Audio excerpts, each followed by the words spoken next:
So, good afternoon, everyone. Uh, this is uh, the IR Roundtable, organized by the Center of Neuroeconomic Studies, Jindal.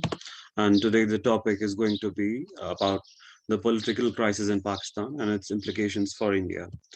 Uh, the panelists, Amiya, Sashank, Rushil, a good welcome to all of you.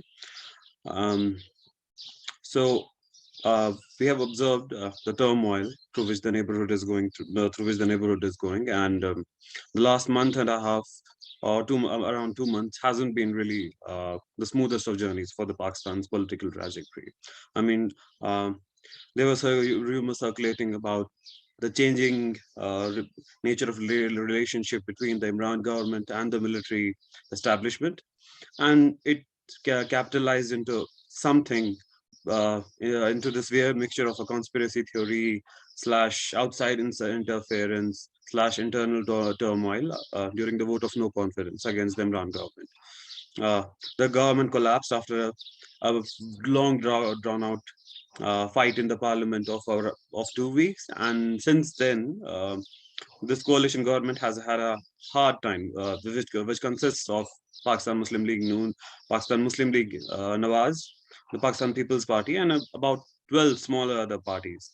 A very large and unwieldy coalition, but mainly these two parties are predominant. And since then, Imran has been reeling in different cities in Pakistan. And a few days ago, he also marched all the way to Islamabad to demand early elections, thinking that he has seen a popularity surge after his downfall. But the turmoil uh, hasn't helped Pakistan. Its currency, the value of its currency has plunged quite sharply. The stock markets has shed a lot in the last few weeks. So this turmoil is taking this nuclear armed state, which has a failed state, to its west, Afghanistan, right next to its west, and the relations with India aren't exactly ideal either.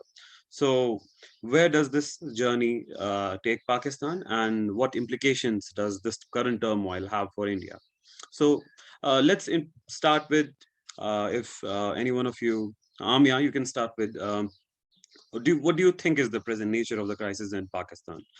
Is it any different from like what happened in Sri Lanka, or does it have like similar roots?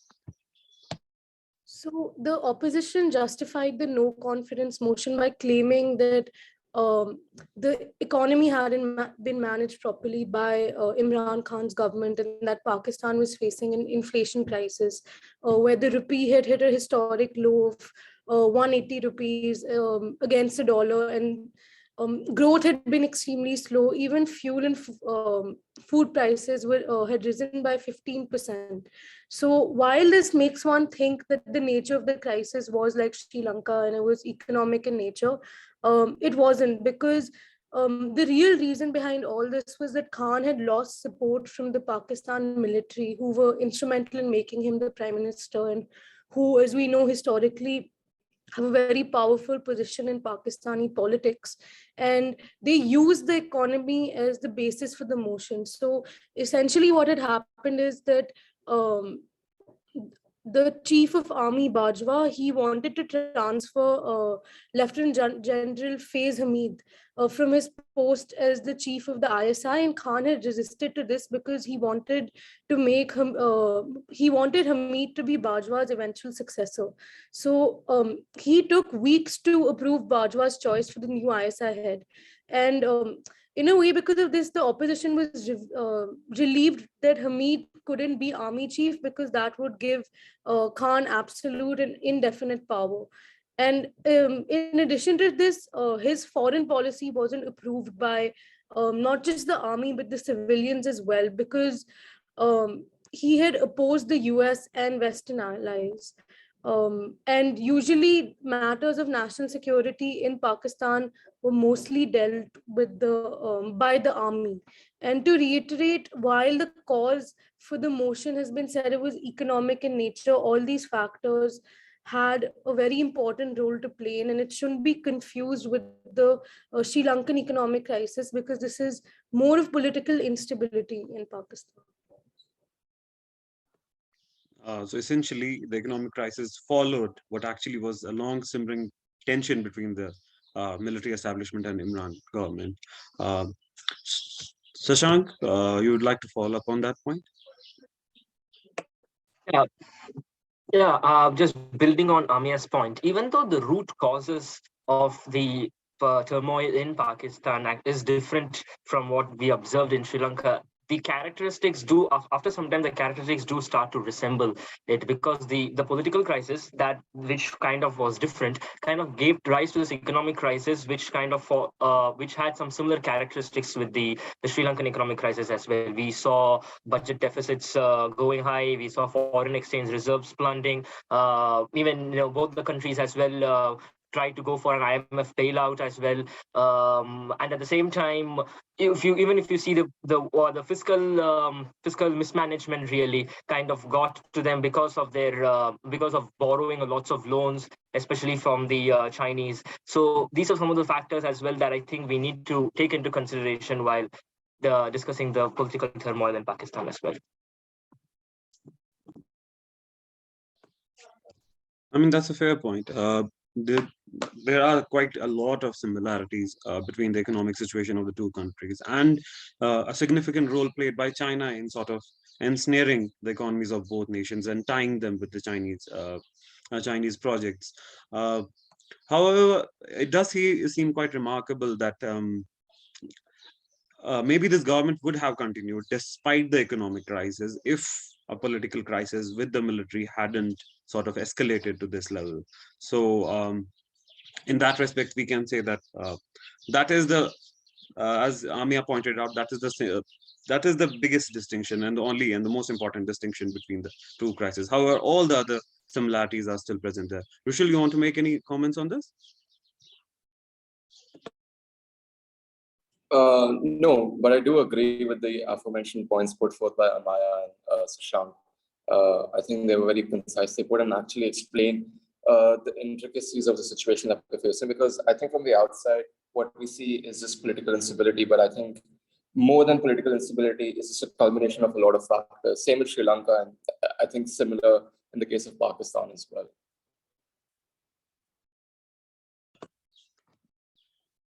All right. So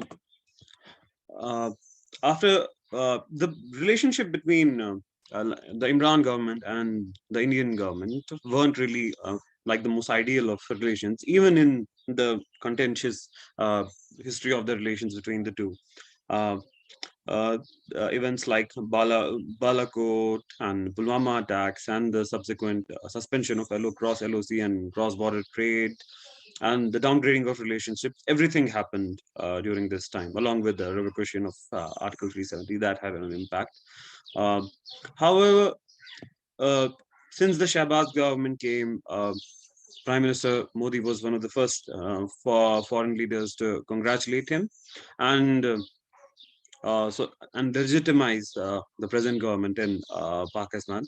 So, do you see any difference between how, like, the Indian state and the non-state entities like think tanks, intelligentsia, diplomats, retired diplomats, journalists, media? Do you see any difference between how they have sort of engaged or talked about or conversed about or thought about like the present government and the Imran government? Or do you see any difference between the two? Or uh, are we just witnessing the old adage about Pakistan that it really doesn't matter which government comes, we know who holds the keys to the power? Yes, Rushil. I think one of the reasons we see such sort of a warm relationship between India and Pakistan right now, I think it has a lot to do with the fact that the current Pakistani leadership it's a temporary measure, because elections are happening yet again in 2023, and I sort of realized that the Modi government sort of sees this as an opportunity that wasn't present with them before, because Imran Khan was very openly a supporter of Taliban and of terrorist activities, and India is extremely against that notion. I think what the current Indian leadership sort of seeks from the new Pakistani leadership is some sort of a relationship, be it an economic relationship, be it a relationship on the merits of trade and whatnot, because I read somewhere that Pakistan procures wheat at 3 times the price just because it does not have to deal with India. And that is sort of a very antiquated notion that has affected our relationship for so long.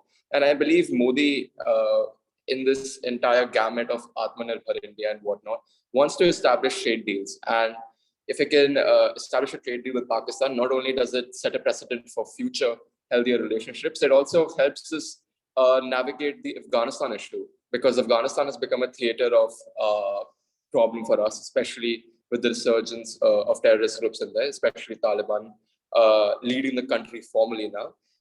And Pakistan has always choked our communications with Afghanistan in the Central Asian theater, simply because we have such a rivalry. So I think what Modi sees is an opportunity to also engage with Afghanistan and also keep Pakistan in the back pocket.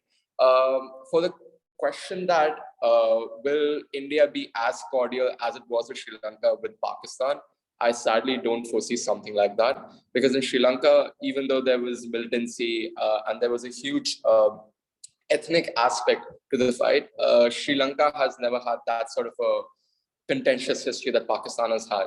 And I think in terms of aid that India provided to Sri Lanka, it kind of wanted to reflect itself as a benign and dependable partner.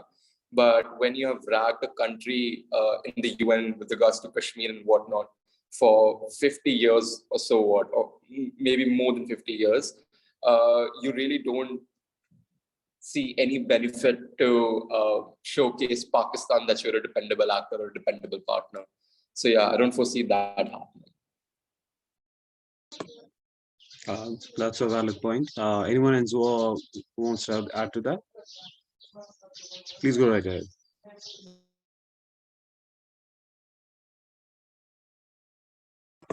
Yeah, go ahead, Sashank. I can hear you.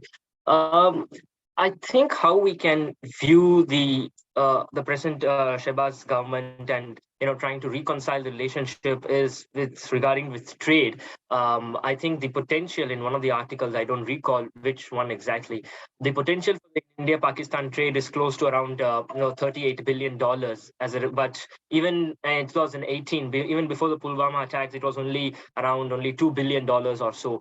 And after the revoking of the Article 317 Kashmir, things have kind of, in Imran Khan government reacted quite vociferously to that. And since then, there has been a blockage of all sorts of trade.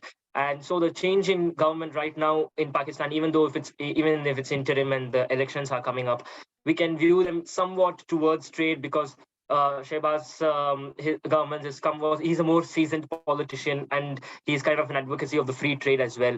And when both countries are trying to fight inflation, and food shortages, and even provide markets and kind of just more geo-economic integration, I think trade between those two countries is a necessary crucial factor. But once again, just echoing Rushil's point, from the Indian point of view, we need to probably see this as with what I would like to call as cautious optimism. It is optimism because the government in Pakistan is kind of willing to engage with us, and even the Indian government is willing. But at the same time, you have got to be cautious, because it's a very unstable government, and the elections are coming up. And in India as well, even during the elections time, the anti-Pakistan rhetoric always continues. So we need to view it in that lens, and yeah, we have to see how it pans out in the future. Cautious optimism is exactly how I would define the Indian approach as well. Just a small question, if anyone wants to comment on it. We are assuming some level of political autonomy for these parties. So if Imran had his own agency regarding how the Pakistani state or government would approach ties with India, then we are also assuming that Shehbaz has that. But the assumption by which an Indian thinks about Pakistan is that military is the baseline when it comes to foreign policy. The governments have little legroom in that area, irrespective of which government comes, whether it's center left, center right, hostile, not hostile. So are we therefore assuming that there is any political agency or some level of autonomy, some wiggle room for different kinds of political parties in Pakistan with regards to foreign policy, especially with India? So are we assuming that in this case? Okay, go ahead, Rushil.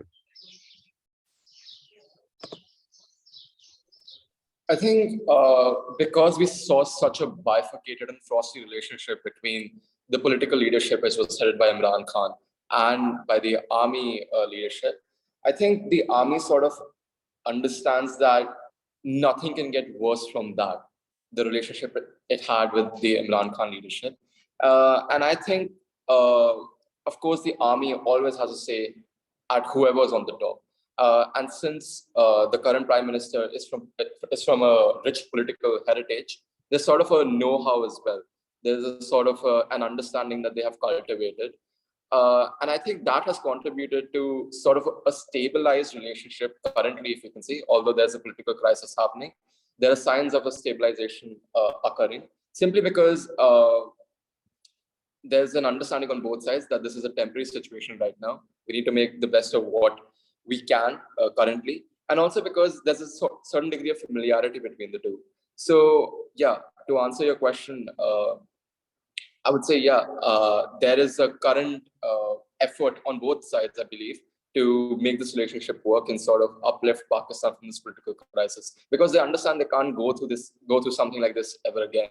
This has happened twice in the history of the Pakistan, and Pakistan can't come off as an unreliable, politically unstable nation, especially when it has loans coming up from China and its engagement in CPEC and whatnot. So yeah, Pakistan can't afford to fail right now, I believe so. That's a fair point.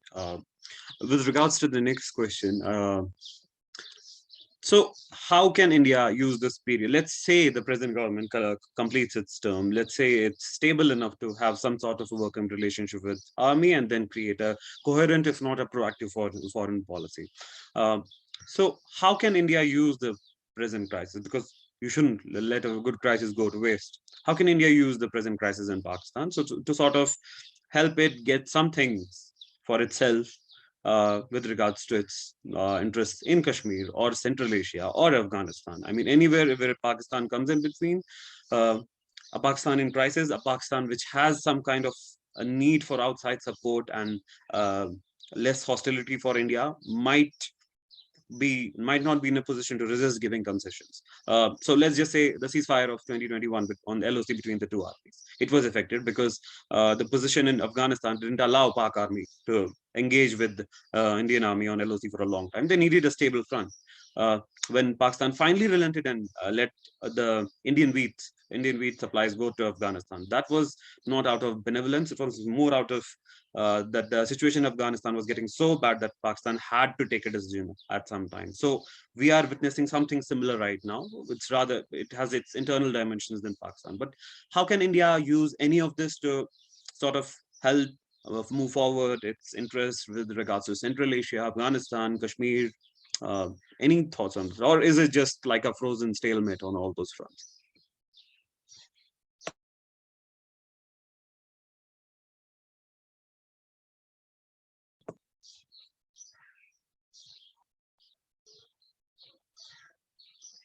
Anyone can go ahead.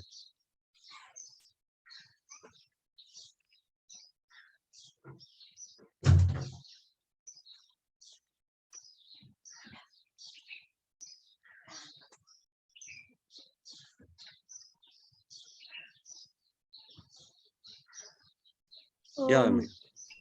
So the general talk around all this has been how India has been sort of termed with something known as the Prithvi Raj Chauhan syndrome, where the Prithvi Raj Chauhan had a habit of pardoning pardoning enemies.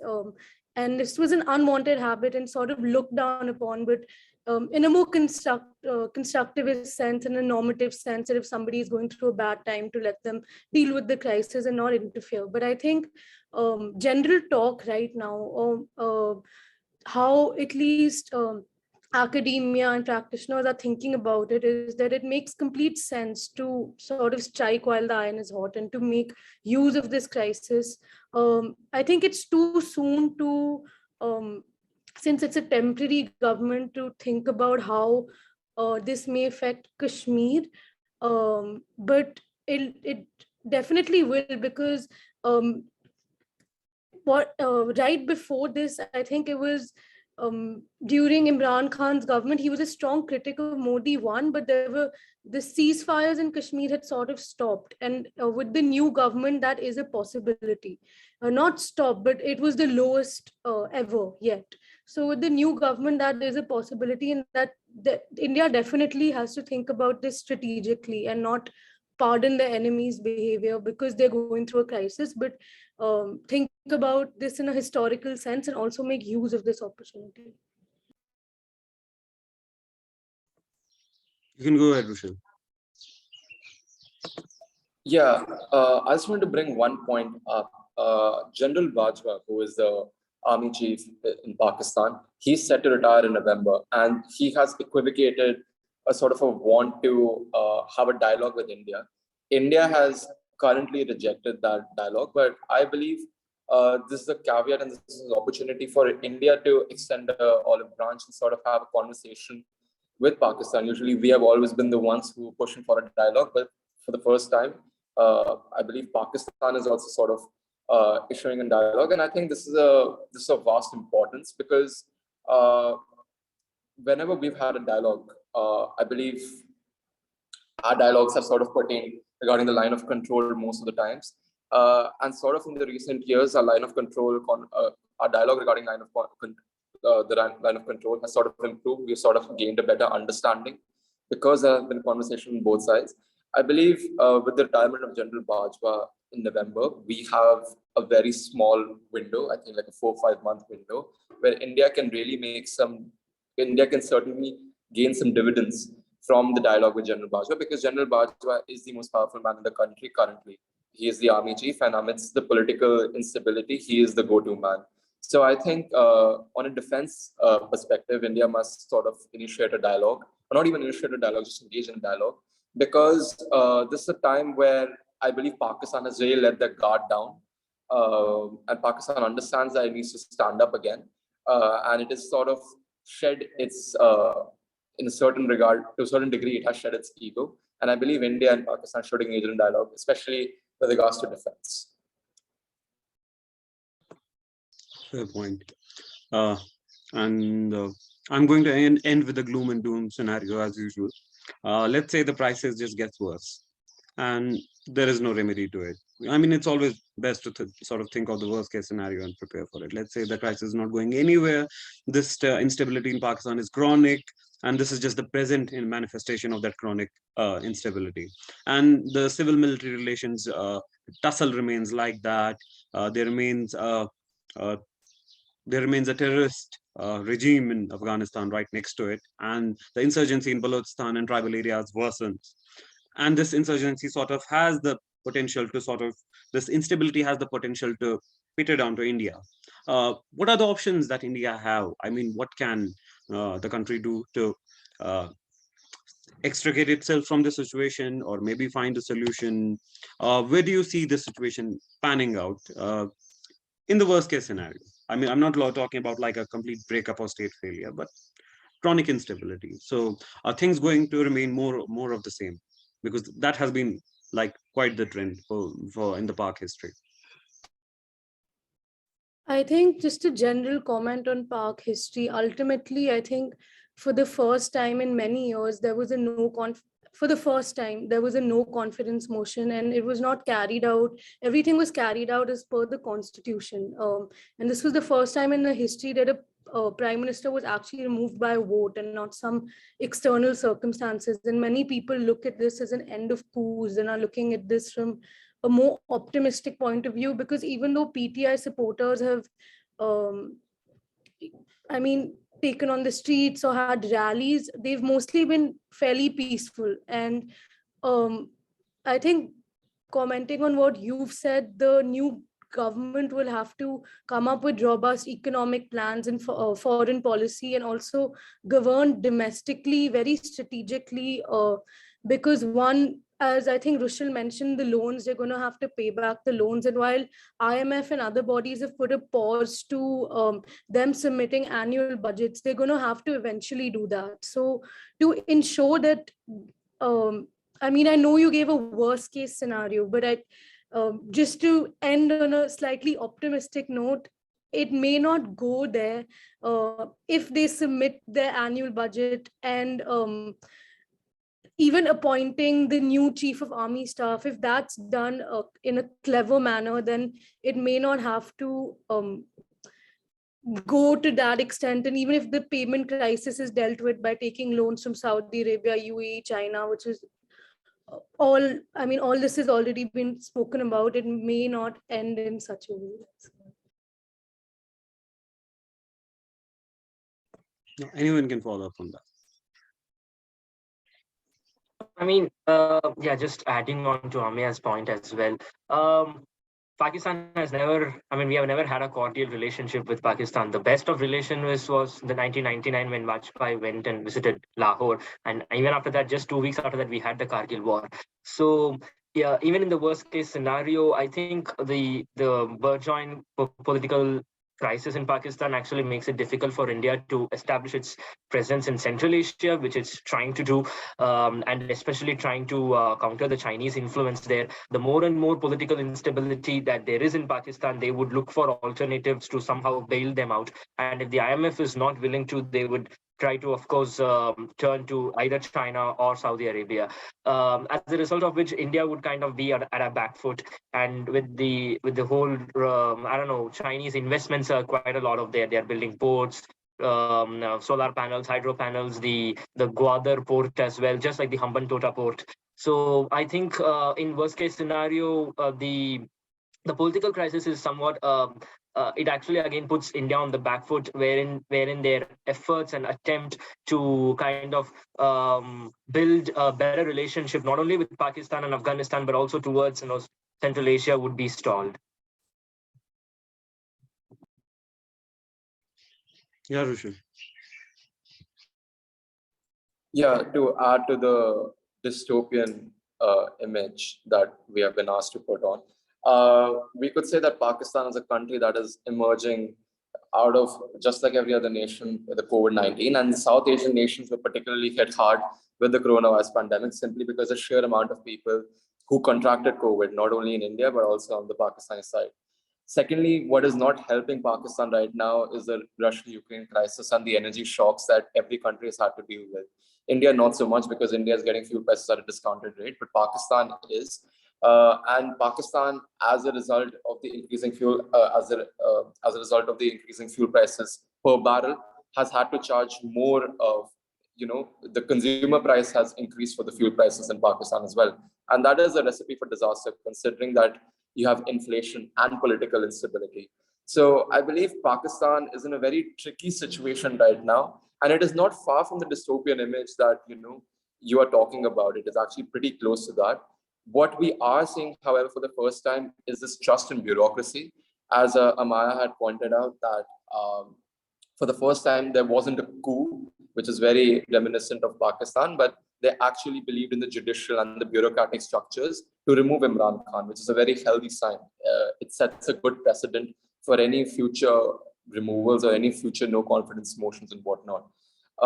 However, they need to deal with the economic side of it firstly, because it's the economic side which spirals into everything else. Of course, if there's political instability, we will see an increasing number of militancy and terrorism activities propping up in Pakistan yet again, which is a direct threat to India.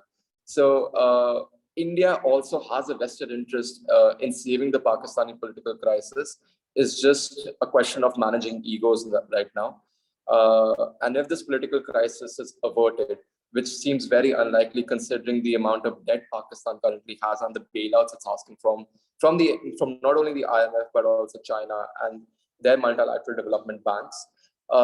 If Pakistan can avert this failure, and if India can play any role in averting this Pakistani political crisis, it'd be good for the South Asian region in itself, which was predicted to boom, right along with Brazil and any other nations, to boom and be the major driver of the global economy. So in the South Asian regional sense, Pakistan political crisis, if averted, would be a rather good thing. And it would set them on the path to be the global driver for the global economy. That is quite a comprehensive answer to that question. It covers almost everything. And the one important point that both you and Amiya raised was about the crucial transition in November this year of the army chief. So that's going to decide everything. Uh, that's going to decide what the foreign policy and the security policy of Pakistan would be for at least the next 3 years, and how the relationship with the next civilian government pans out. Um, Thank you. I think we are at the end of this roundtable now. Thank you for this really fascinating and insightful discussion on the present situation in Pakistan. Uh, Thank you for your presence and your comments. Amiya, Sashank, Rushil, thanks a lot.